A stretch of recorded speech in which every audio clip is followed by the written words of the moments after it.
मुंबईला मायानगरी, देशाची आर्थिक राजधानी आणि स्वप्नातलं शहर असं उल्लेख केला जातं। आता मुंबईत प्रत्येकाचं घर असावं हे प्रत्येकालाच वाटतं, पण याच स्वप्न नगरीत घर घेणं काहींच्या आवाक्याबाहेर जातं। कारण काय तर घराच्या अव्वाच्या सव्वा किमती। सोयी सुविधांचे आमिष दाखवून वेगवेगळ्या बिल्डरने आजपर्यंत अनेकांना फसवल्याच्या घटनाही या मुंबईमध्ये घडल्यात। मुंबई उपनगरात जर घर घ्यायचा विचार जरी केला तर 80 ते 90 लाख जमवायचे कसे असा प्रश्न सामान्य नागरिकांना पडतो। मग अशातच जर तुम्हाला परवडेल अशा किमतीत आणि मुंबईमध्ये तुम्हाला तुमचं स्वतःचं घर हवं असेल तर मग बरेच लोक हे म्हाडाचा पर्याय निवडतात। आता याच लोकांचे घराचे स्वप्न म्हाडाने पूर्ण करण्यासाठी मुंबईत 12 लाखात घर मिळणार असल्याचं सांगितलंय।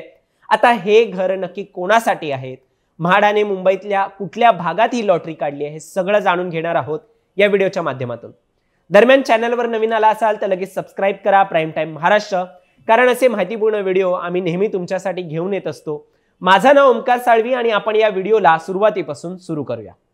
तर मुंबई महानगरपालिकेच्या कर्मचाऱ्यांसाठी म्हाडाकडून लॉटरी काढण्यात येणार असल्याचं एकंदरीत म्हाडाने सांगितलंय।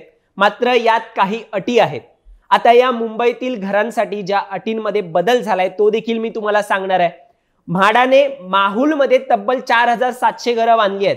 आता ही घरे महानगरपालिकेचे कर्मचारी 12,60,000 रुपयांपर्यंत घेऊ शकतात। एकूणच महानगरपालिकेच्या कर्मचाऱ्यांसाठी ही लॉटरीतील घरे काढण्यात आलेली आहेत आणि घरांची विक्री करण्याचा निर्णय हा प्रशासनाने घेतलेला आहे। त्याला प्रतिसाद कमी मिळाल्यामुळे, अगोदर जेव्हा लॉटरी काढलेली याची तेव्हा प्रतिसाद कमी मिळाल्यामुळे प्रशासनाने अटींमध्ये काही बदल करून बदललेल्या अटीनुसार आता श्रेणी 1 मधील कर्मचारी वगळता सर्वच श्रेणीतील जे कर्मचारी आहेत, अधिकारी आहेत, या घरांसाठी हे अर्ज करता येणार आहे असं म्हाडाने सांगितलंय। मुख्य म्हणजे अर्ज करण्याची मुदत देखील 15 मे पर्यंत करण्यात आल्याची माहिती आहे। आता माहुल परिसरात असणारी ही घरे 225 चौरस फुटांची आहेत। ते 12,60,000 म्हणून विकली जात आहेत। आता याशिवाय महत्त्वाचं म्हणजे या ज्या सदनिका आहेत त्या MMRDA ने प्रकल्प बाधित कुटुंबाच्या पुनर्वसनासाठी हस्तांतरित केल्या होत्या। मात्र अनेक घरे रिक्त राहिल्याने ती कर्मचाऱ्यांना देण्याचा निर्णय आता म्हाडाकडून घेतलाय। मुंबई महापालिका प्रशासन म्हाडाच्या धर्तीवर या तृतीय आणि चतुर्थ श्रेणीमधील कर्मचाऱ्यांना पहिल्यांदाच लॉटरी पद्धतीने स्वतःची घरं देणार आहे। हा उपक्रम तुम्हाला कसा वाटतोय हे तुम्ही आम्हाला कमेंटमध्ये सांगा। आणि म्हाडाने आता 13 लाखाच्या आत कर्मचाऱ्यांसाठी आणलेल्या या घरांना लॉटरी अंतर्गत कसा प्रतिसाद मिळणार आहे हे बघण्यासारखं असणार आहे।